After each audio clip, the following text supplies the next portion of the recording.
because the entire alliance faces a nuclear threat from Russia. I think we've been very clear for several years now that Russia is one of the main threats to the alliance, along with terror groups. We're not trying to escalate the situation.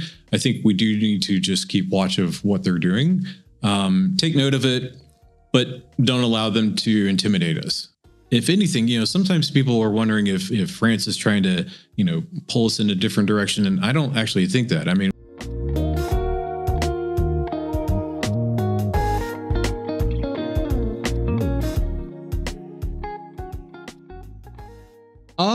Okay, so today we have a very special day and a very special guest, NATO's Director of Nuclear Policy, Mr. Jim Stokes. Thank you so much for coming here, sir. Thank you for inviting me. I'm glad we can have the conversation today. Yeah. I have a very important question for Mr. Stokes, and I think our viewers will be interested in this, in your answer. So, does Lithuania face a nuclear threat? Could you please tell us? So we're gonna start with a hard one, right? Yeah, always the easy questions for me as the Director of Nuclear Policy. Yeah, the answer is yes, because the entire alliance faces a nuclear threat from Russia. I think we've been very clear for several years now that Russia is one of the main threats to the alliance, along with terror groups. We all know that Russians have nuclear weapons. They've had them since the Soviet Union. We take a look at their nuclear doctrine, we see their capabilities, and they do pose a threat to the entirety of the alliance, to include Lithuania. To begin with, why does NATO need nuclear weapons? There are people who say that, well, if nobody is going to use nuclear weapons, if there's no nuclear weapons on Earth, maybe there would be peace.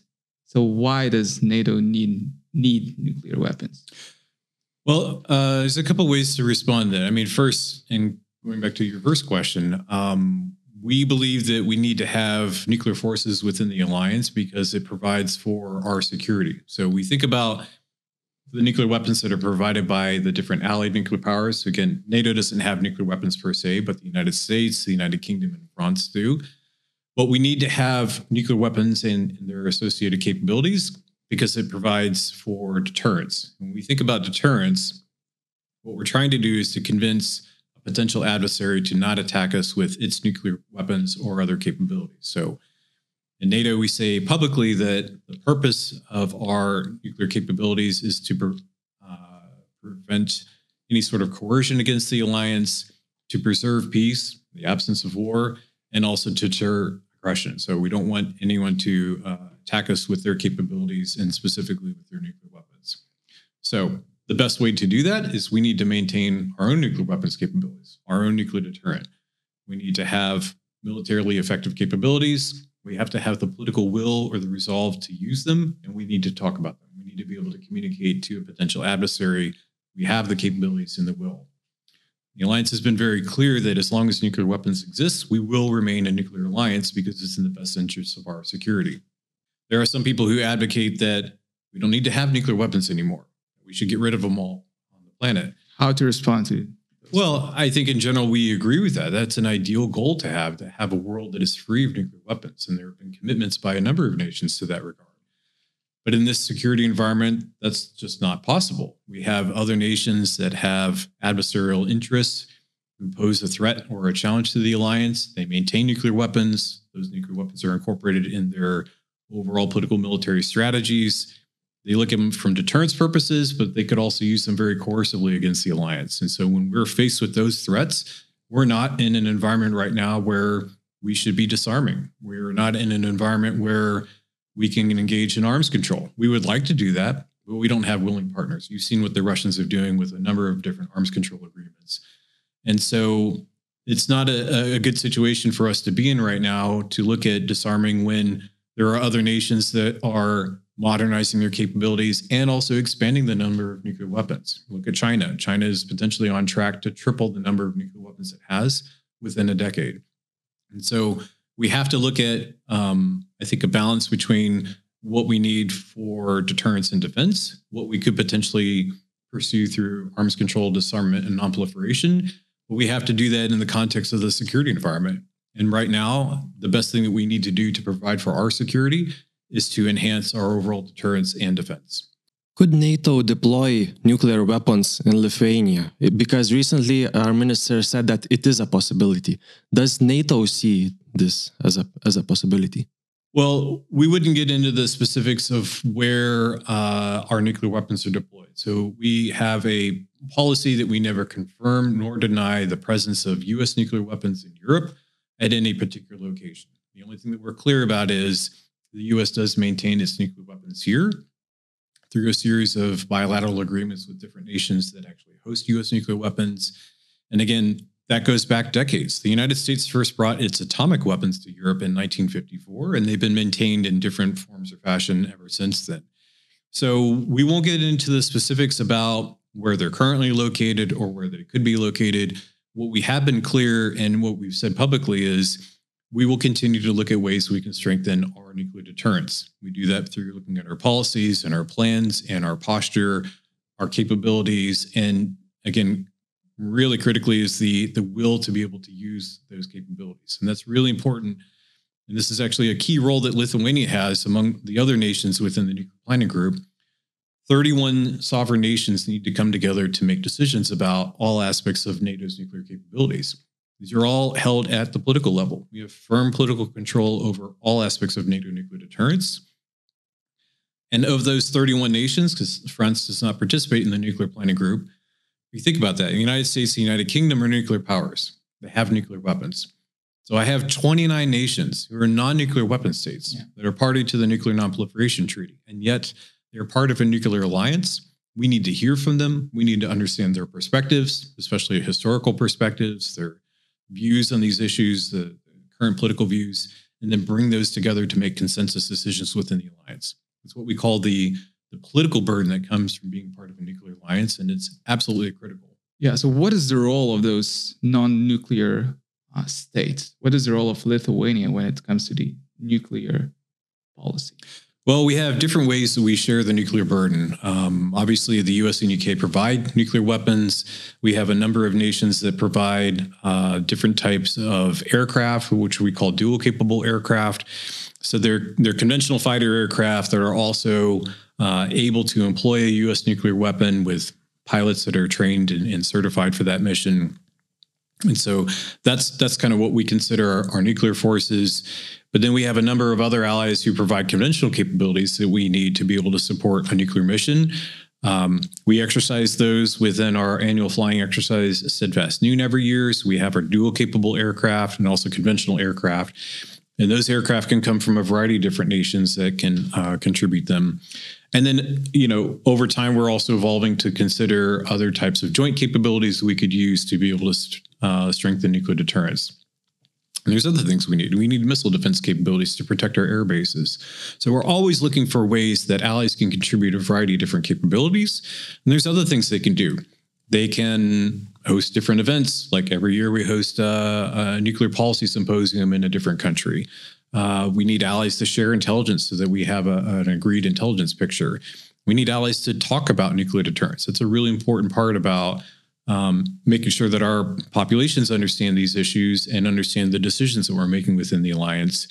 And then again, the key thing for me is the political decision-making part, and that we need to be able to build consensus within the alliance, whether we're in a relative peacetime format like we are now, or if we're in a direct crisis or a conflict situation with a nuclear armed adversary.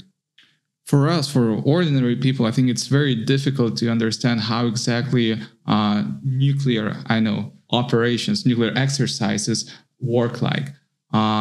Could you tell us more about this? Like how to understand, how to know whether a nuclear weapon works? I mean, I think if a nuclear weapon is actually employed, it would be very easy to sort of see that. I mean, thankfully, only 2 nuclear weapons have actually been employed in the history of humankind. And, that hasn't actually happened since, for almost 80 years now. So we have a good understanding of the physics that are involved with nuclear weapons. The US, the UK, and France have spent a lot of time working on the safety and the security of those weapons. So we know how they can work, and we also know how to prevent them from being used accidentally or inadvertently. And so there's a lot of focus on what we call nuclear surety. So it's the safety and the security around those weapons to make sure that they work when we need them to work, and hopefully we don't actually have to employ them. But we also prevent unauthorized access to those weapons. We prevent any sort of accidents or mishap. I mean, there's a lot of work and a lot of money that's been spent to ensure that. And if you think about it from the military aspects of conducting a mission, we spend a lot of time training our military forces and also exercising them, such as our annual nuclear flying exercise, Steadfast Noon, to ensure that if they receive an order from a decision that results at the political level, that they can actually carry out those orders and they can conduct a nuclear mission if they need to do that. So we exercise in a real world format so that we can actually know how our capabilities come together and how we can actually employ them.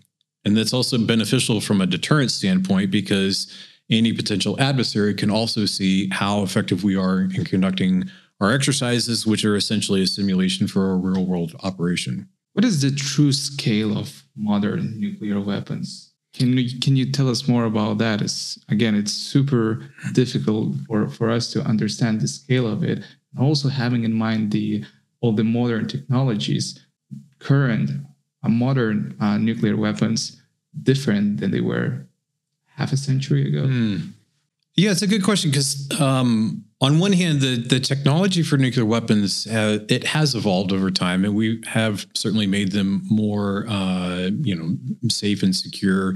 But fundamentally, the physics that's involved, the chemistry that's involved in developing nuclear weapons and their delivery systems, that really hasn't changed. So I mean, the technology is, let's say compared to biotechnology, it hasn't really evolved all that much.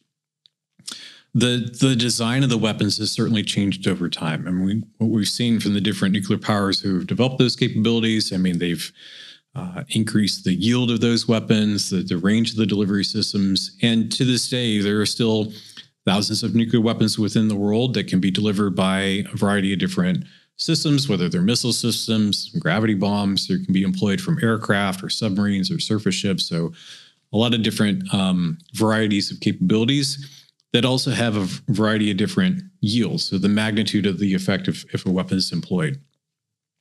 And then if we certainly look at across the inventories of different nuclear powers, they have a variety of different capabilities and what they continue to invest in. So for example, with Russia, and again, this is kind of the nomenclature. There's strategic nuclear weapons and then non-strategic nuclear weapons. What's the difference between the two? It's still somewhat debatable within the expert community, but typically what we're thinking of is it's either the yield of the weapon, so how the magnitude of it, but it's also the range of the weapon, so how it can actually be delivered. So in my mind, I think it's easier to distinguish between strategic nuclear weapons that can go for a very long range and then what I would call theater nuclear forces, so they're of a shorter range. But for us here within Europe, theater nuclear forces are relevant for the European theater. And the Russians do have a number of non-strategic nuclear weapons that can be employed by a variety of different missile systems coming off of different platforms, and they can range the entirety of Europe. And I think that's something from a NATO perspective, that's what I'm mostly concerned about.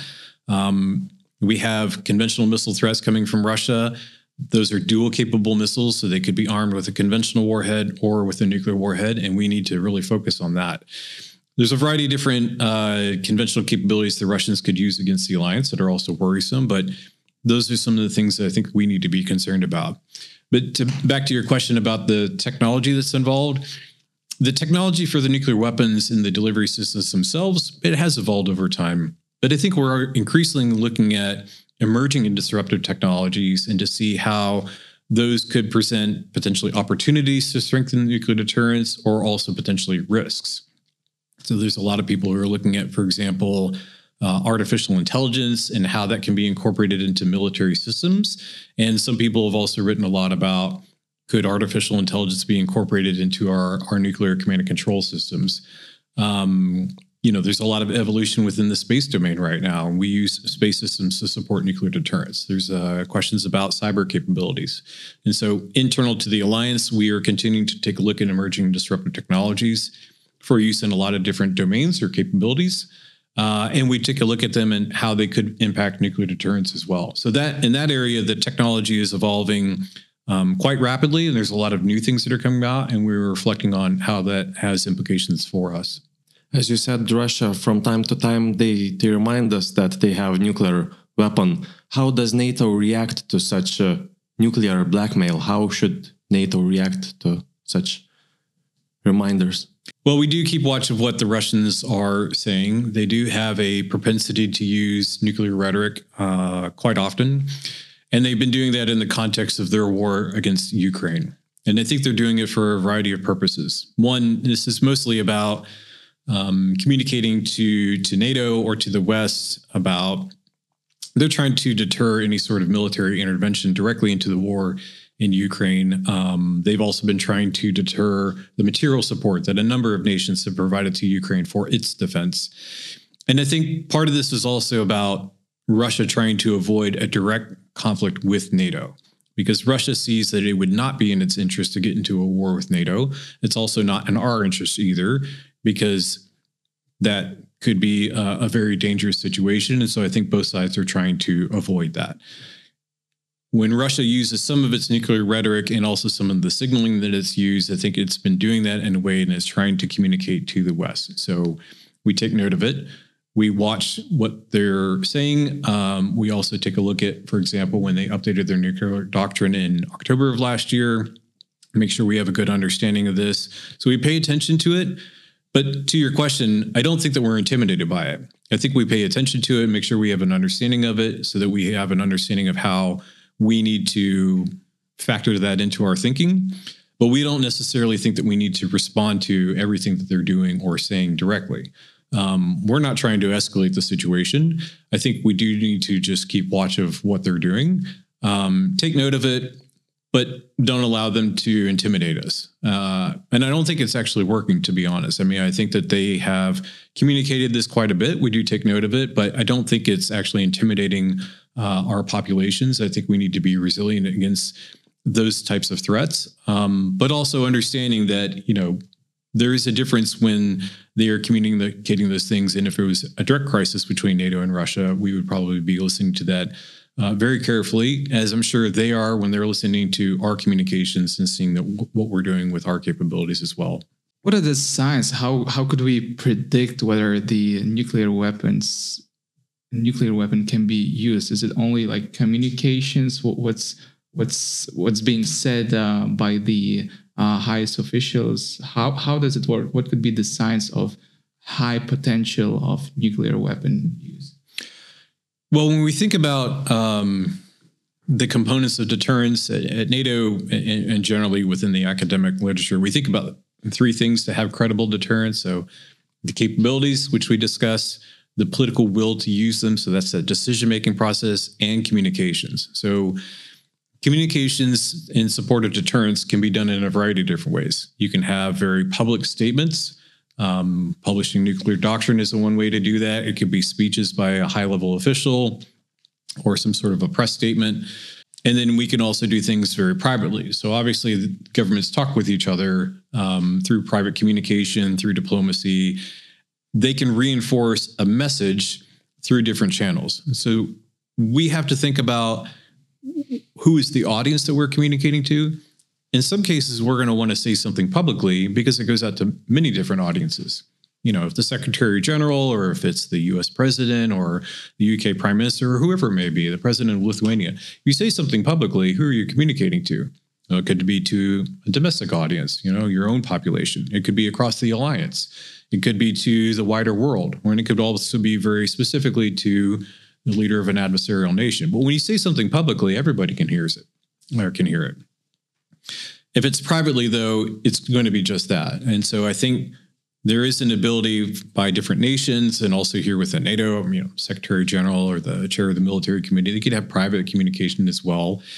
And when we think about deterrence communications, there's a messaging aspect of it, what we're saying, but then there is that signaling aspect, which is what we're doing. And so there's a way to use a variety of our different capabilities, whether it's on the conventional side or the nuclear side, to demonstrate resolve, to demonstrate how effective our capabilities are. So we do this through a variety of different exercises.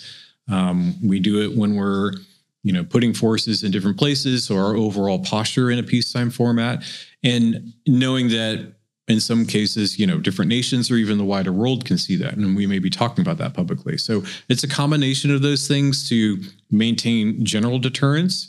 And if we got into a crisis situation, more specific things that can be said or done in combination together so that on the other side, they have an understanding of what we're doing. It's always a little bit unclear, and that's intentional. We always want to be somewhat ambiguous about these things rather than having a very clear red line until you get to the point where you need to be a lot clearer. So it depends on the threat perception.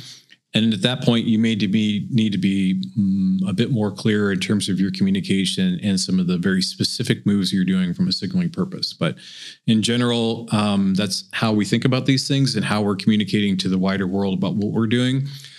From our perspective within NATO, we see ourselves as a responsible nuclear alliance. We are not doing anything that is escalatory. When we conduct our annual nuclear flying exercise, we do it in a way that, from our perspective, reduces any sort of risk of miscalculation. We don't want our publics to misperceive what we're doing. And so we think very carefully about what we are doing and saying in a relative peacetime format. You've already mentioned France. What's your take on that new French nuclear umbrella? Because we've heard some discussions. Should Lithuania be under that French nuclear umbrella, or is it not necessary because we are already under NATO umbrella? What's your take on that? Well, I would agree. Lithuania is underneath the NATO nuclear umbrella. It really is what we consider the extended deterrence commitment from the United States, but it's not just the United States. The United Kingdom has also dedicated its nuclear forces to the defense of NATO, and it's done that since 1962. With France, it is a different situation. So they're not part of the nuclear planning group. They are part of NATO, obviously, as one of our 32 allies. They maintain an independent nuclear weapons capability for the defense of France, but they've also been very clear for a number of years that there is a European dimension to French vital interests. And President Macron had a speech in 2020 about this, and again, and also in 2024, and most recently this has come up. I think that this is beneficial. I mean, inside the alliance, we've talked about how French nuclear forces, even though they are maintained separately and independently, they do contribute to the overall security of the alliance. I think it does have an additive deterrent effect, and that can be very helpful.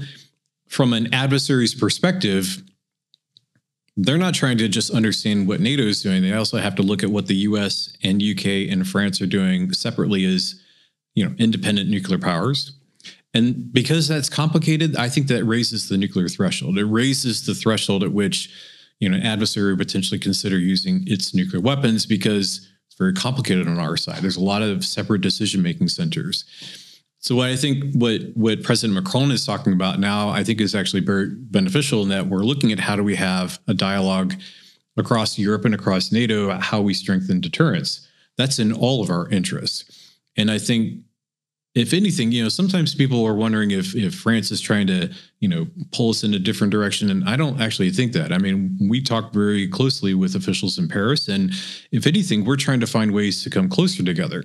If anything, I think we're in a better situation now, unfortunately, because of the security environment, where we're talking about how to strengthen nuclear deterrence compared to a situation where in the past, maybe we weren't talking about this as much, or maybe there was an open question about, do we need to still have nuclear deterrence? And to your earlier question, do we need to even have nuclear weapons? We're in a different situation now because of the security environment that's been put upon us. And so I think now we're looking at what are the best ways we can continue to maintain deterrence, which is really deterring any sort of active aggression against the alliance. I think what France provides is additive to that. And I think if it has a political reassurance benefit, I think this is a good thing to do. But it's not a substitute for what we already have within NATO, nor do I think is that necessary, because there's no change from the United States. I mean, even though it's relatively new within the current administration, there's been no change to the extended deterrence commitment. So if we're looking at ways we can add in other sort of deterrent effects, I think that that's very complementary and very welcome at this point. For the very end, Mr. Stokes, what would be your final message to the Lithuanian population? Should we be afraid, or can we feel safe and be calm and be can we think that okay, NATO is taking care of everything and we no need to worry? What can I say to my family when I get back home? Well, I can understand the sentiment. I mean, I've lived here in Europe for 3 years now, in Belgium, and so my family is also here. And I think when I started working at NATO headquarters in the week that Russia invaded Ukraine at full scale, and it is very worrisome. I can completely understand that as someone who's been here in Europe. I've traveled all over the continent, visited a number of different nations with my family, and the threat is very palpable. The alliance has been very clear that the Euro-Atlantic area is not at peace right now. And we know where the threat is coming from. It is coming from Russia. But that's also been the motivation for us to look at how we can bolster our overall deterrence and defense posture, why we need to spend more money on conventional defense capabilities, how those can be very complementary to what we have with the nuclear deterrence, and how our nuclear deterrence needs to continue to evolve. And so what I continue to emphasize publicly is we understand the situation. We have a good path forward. We've done a lot in the last couple of years in terms of using the plans that SHAPE has developed underneath General Cavoli is SACURE, the commitments by nations to spend more money on defense, which we've been doing for a long time now. If you look at how many nations are currently meeting the Defense Investment Pledge, the actions we've taken to strengthen nuclear deterrence. So we're doing a lot right now. I think there's more to come in the future, which obviously I can't go into all those details at this point in time, but I think we take it very seriously about what we need to do. What does Lithuania need to do? What it's already doing right now. It's already spending funding on defense. It's already taking this very seriously. And this is not a situation in the alliance where decisions are made and then, we sort of, this is what we're doing for Lithuania. Lithuania, just like all 32 nations, is absolutely a part of that process. And I can say from my perspective, only dealing with nuclear deterrence issues, the representatives from Lithuania that are in my committee and other NATO nuclear bodies up through the Nuclear Planning Group are very actively engaged in shaping our policies and overseeing our plans and discussions about capabilities and our posture. And again, Lithuania is a non-nuclear weapon state, but it's part of a nuclear alliance. It understands its political responsibilities. It's actively engaged in helping us understand what do we need to do going forward. So it's not like decisions are being made and then we tell everybody else. Nope, they're part of that decision-making process. And I think that is so absolutely critical, again, in a relative peacetime format of where we are now. And it will be absolutely vital if we get into an actual crisis or a conflict situation. And so I think that that's very helpful that we are collectively consulting with each other to figure out what is the best approach moving forward and being very clear-eyed about the challenges that we face. Thank you so much for your time. No, thanks for the invitation. It's good talking to you today. Thank you.